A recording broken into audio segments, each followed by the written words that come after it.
ماضی اس شخص کا کیا تھا اور کیوں آخر اس نے مولا امیر علیہ السلام کے سر پر ضربت ماری؟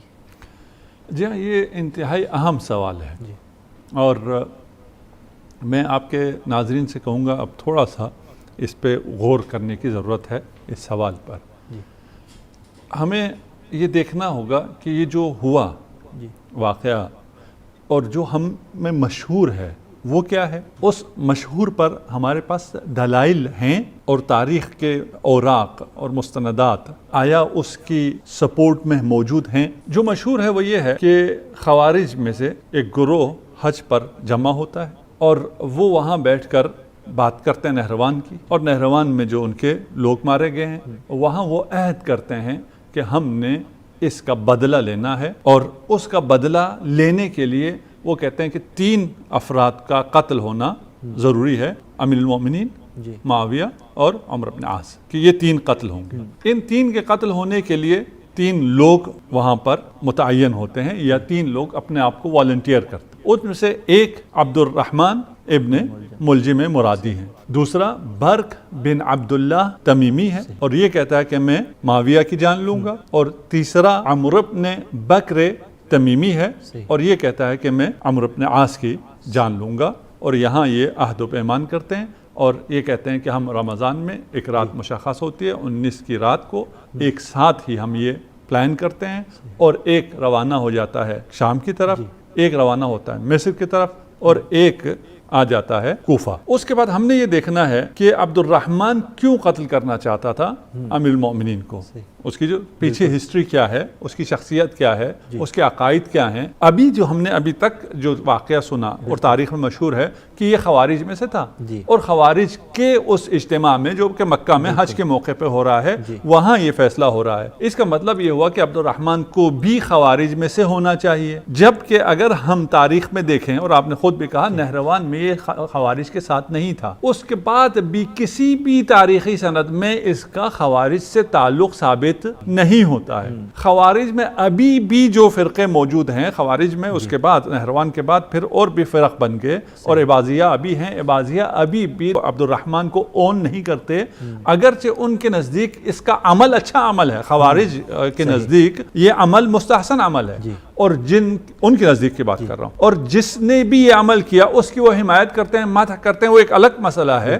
لیکن آیا یہ خود خارجی تھا یا خارجی نہیں تھا؟ خوارج میں تھا ہی نہیں تھا، یہ خوارج میں سے تھا ہی نہیں، اور جب یہ خوارج میں سے تھا ہی نہیں تو اس کے لیے یہ کہنا کہ اس کا انگیزہ، اس کا دافع، اس کا کیوں اس نے یہ کام کیا اس لیے کہ اس کو بدلہ لینا تھا خوارج کا، یہ بات صحیح معلوم نہیں ہوتی۔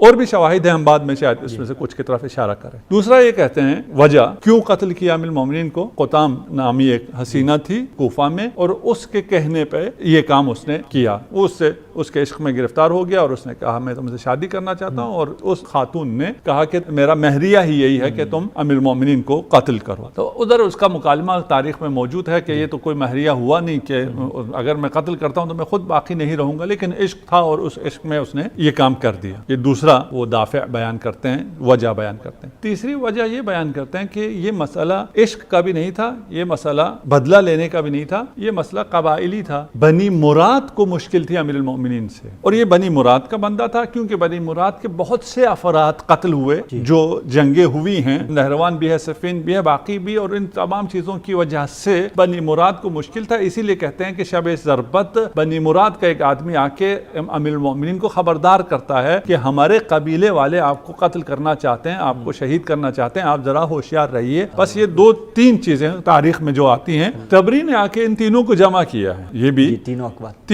اقوال، تینوں وجوہات کو، اقوال نہیں وجوہات، یہ تینوں وجوہات جمع ہو گئی۔ مکہ میں وہ نشست ہوئی، وہاں پہ ابن ملجم مرادی نے یہ فیصلہ کیا اور وہ آ گیا کوفہ۔ کوفہ جب آیا قتل کرنے کے لیے امیر المومنین کو، وہاں وہ عشق میں گرفتار ہو گیا اور وہ بھول گیا جو اس نے وہاں وعدہ کیا تھا، وہ بھول گیا اور عشق میں گرفتار ہو گیا، اور اس سے جب آگے بات چلی اور پھر اس کی طرف سے یہ ڈیمانڈ آئی تو پھر یہ دوسری وجہ بھی شامل ہو گئی، اور جب وہ قتل کرنا چاہا تھا، فیصلہ نہیں کر پا رہا تھا، تو ادھر سے اپنے قبیلے والوں سے بھی آ گئی بات کہ قبیلے والوں نے بھی کہا کہ ہم نے اس شخصیت کا خاتمہ کرنا ہے. تو یہ تینوں چیزیں مل گئی جس کی وجہ سے ابن ملجم نے یہ انتہائی قدم اٹھایا. قبلہ ان تینوں وجوہات میں سے سالڈ وجہ کون سی ہے؟ ہاں یہ تین وجوہات میں سے ابھی ہم آگے چلتے ہیں. دیکھیے کہ یہ وجوہات ہیں بھی یا نہیں ہیں. اور اب دوبارہ ہم آ جاتے ہیں کہ تین لوگ تھے اور یہ تین میں سے عبد الرحمن، برق اور عمرو، یہ تین ہیں. یہ تین ڈیسٹینیشنز ہیں، وہاں گئے. کہانی اسی طرح چل رہی ہے. ایک کریکٹر جو آیا ہے کوفہ میں اس نے اپنا کام کر دیا، وہ یہاں ہے. باقی دو کدھر گئے؟ تاریخ میں اگر ہم باقی دو کو ڈھونڈ لیں اور ہمیں ان دو کا پتہ مل جائے کہ برق نے کیا کیا، عمرو نے کیا کیا، تو پھر ہمیں واضح ہو جائے گا کہ اس میں سے ان تین میں سے کون سی وجہ صحیح ہے یا کون سی وجہ زیادہ قوی ہے. اور اس کا سمجھنے کے لیے ہمیں پھر تاریخ کے تمام جوانب کا مطالعہ کرنا ہوگا. جبکہ جو ارادہ انہوں نے پہلے کیا تھا وہ پورا بھی نہیں ہوا تاریخ کے اندر. جن دونوں شخصیات کو قتل کرنا چاہا وہ قتل نہیں ہوئے. ایک ہی شخصیت قتل ہوئی ہے. اور اب آپ تاریخ میں کسی چیز کو بھی دیکھنا ہو تو جھوٹے کا حافظہ نہیں ہوا کرتا. وہ ایک جگہ ایک کڑی تو لکھ دے گا جہاں اس نے اپنے مقصد کے لیے لکھنا ہوگا اور باقی کڑیاں وہ نہیں جوڑ پائے گا. تو ابھی ہمیں یہ کڑیاں جوڑنا ہوگا اور ہمیں دیکھنا ہوگا کہ یہ برق اور عمرو کہاں گئے، ان کے ساتھ کیا ہوا. جب ہم ان کے پیچھے جاتے ہیں تو ہمیں تاریخ میں برق اور عمرو نظر نہیں آتے. وہاں ہمیں اختلاف مل جاتا ہے. کچھ کہتے ہیں کہ یہ جو تین کریکٹر تھے وہ تین بھائی تھے، یعنی تینوں ابن ملجم تھے. ایک عبد الرحمن تھا، ایک قیس تھا، ایک یزید تھا. بس باقی دو جو کریکٹر ہیں، یہ جو اجتماع ہوا ہے مکہ میں، یہ جو داستان ہے، اس داستان کے مطابق وہ باقی دو کریکٹر ہمیں چاہیے. وہ باقی دو کریکٹر نہیں ملتے. اس روایت میں ملتے ہیں جو ہم نے ایک روایت آپ کے سامنے پیش کی.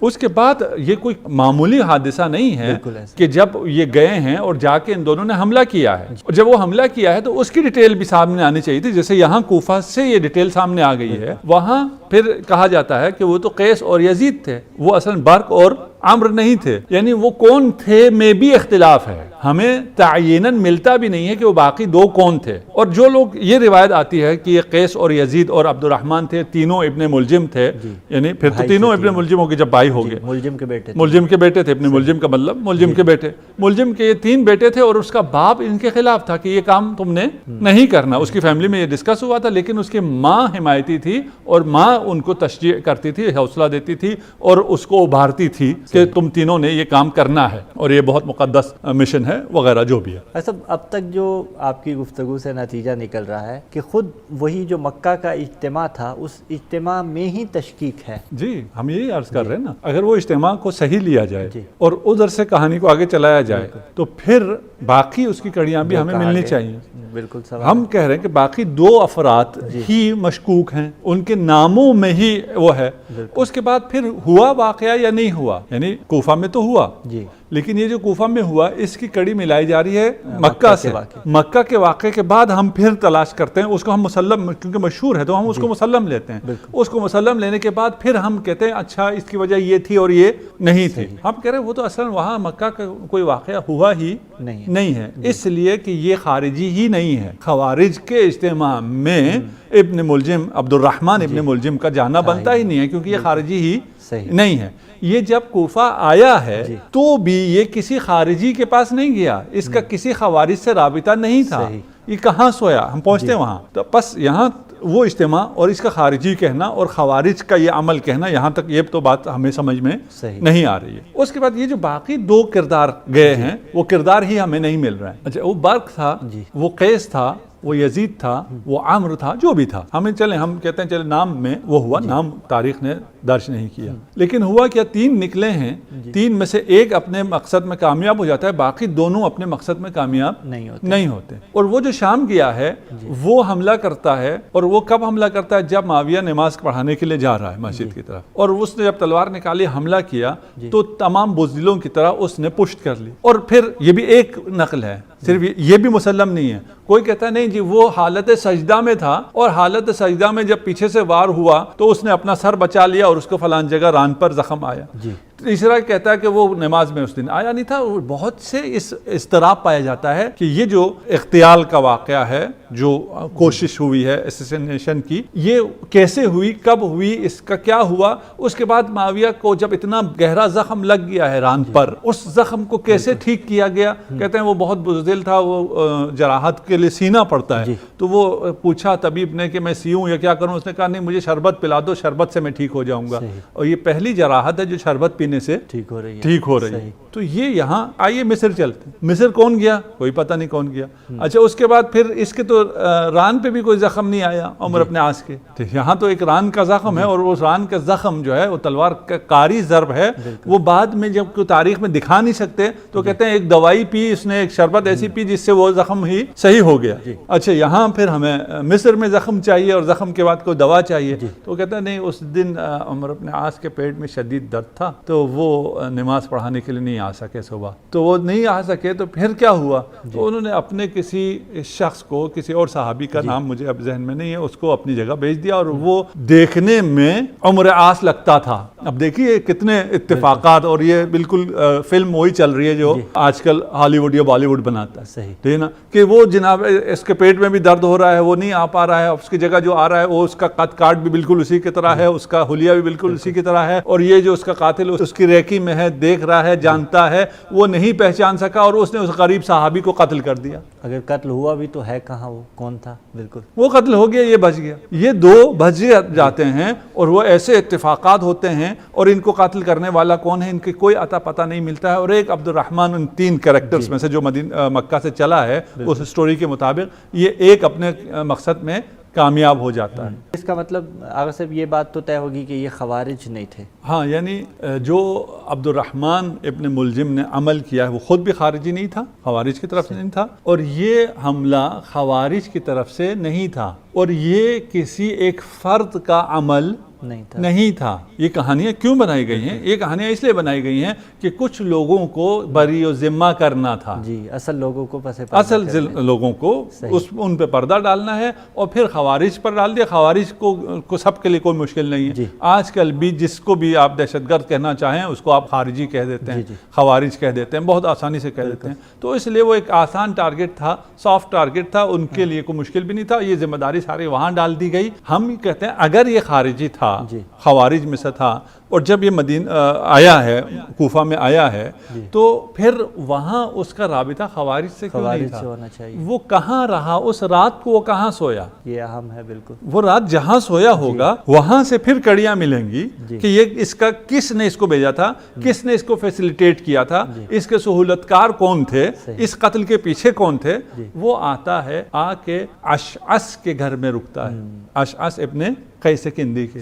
اور صبح, کیونکہ بندہ انتہائی فضول قسم کا آدمی تھا, نمازی تو تھا نہیں, وہ صبح نماز کے وقت پہ نہیں جاگتا ہے, تو اشعث اسے اٹھاتا ہے. اٹھو. کیوں اٹھا رہا ہے؟ کیونکہ اس کو علم ہے کہ اس نے کیا کرنا ہے, اس نے کیا کرنا ہے. اس کے گھر آ کے رکا ہے, اس کو نماز کے لیے اٹھا کر بھیج رہا ہے.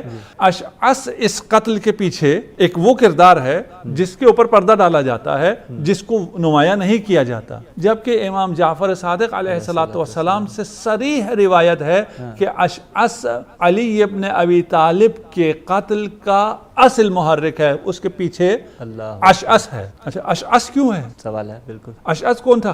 خوارج میں سے تھا؟ نہیں, وہ خوارج میں سے نہیں تھا. ہاں, وہ خوارج کے پیچھے وہ تھا, خوارج کو اکسانے والوں میں وہ تھا.